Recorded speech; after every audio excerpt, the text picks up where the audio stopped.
Ready Player One is Steven Spielberg's latest creation. When I first saw the trailer for Ready Player One, I thought to myself, it looks like fucking madness. But this is directed by Steven Spielberg, so that got me excited. And while it is fucking madness, it's the type of chaos you really enjoy. I was smiling throughout this whole movie because it's made for us, the nerds, but especially the video game nerds.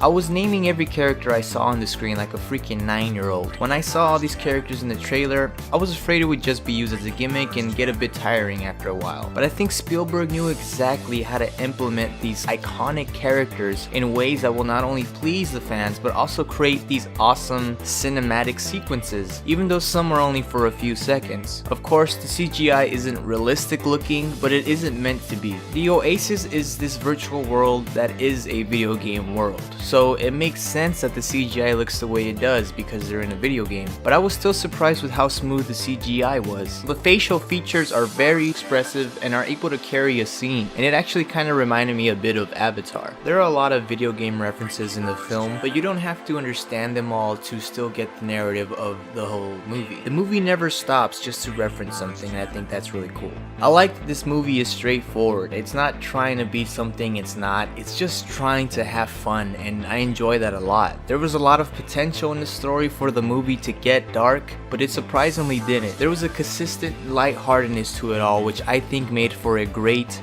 feel-good movie. Ready Player One makes you feel good. That being said, there are story elements that are very predictable and somewhat generic. If you ever seen a movie where they stick it to the man, it's that movie. But with this video game slash virtual world twist, where all this cool crazy shit happens and you collect stuff like you do in all your favorite video games. And there's a love story that is just kinda, it's just there. There were still some surprises that kept me interested. The focus was on how badass this virtual world was, and how awesome it felt to become those characters that the people in the movie love as much as we do. And the movie does a good job in really making you feel their excitement. Whenever the film takes you to the Oasis, it's amazing. I won't spoil anything, but the final big fight was the most beautiful thing I never expected to see on the big screen. I was laughing with joy, but that was because I was a big fan of these characters. If you're not a fan, you'll probably just think it was cool and maybe not overreact like I did, but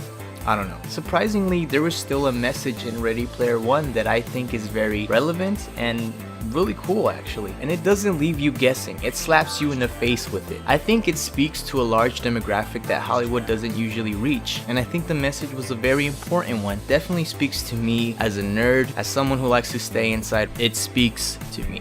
If at any moment in a trailer you got excited because you recognize a certain character you liked, maybe Tracer or King Kong or fucking Ryu, if the trailer got you excited at all, I think you should go see the movie because it really is a good time. And there's gotta be something you recognize. I mean, they even got the Iron Giant. I enjoyed myself the entire way through. Even though it is a bit long, I still had a great time with this movie. I give Ready Player One 8 out of 10.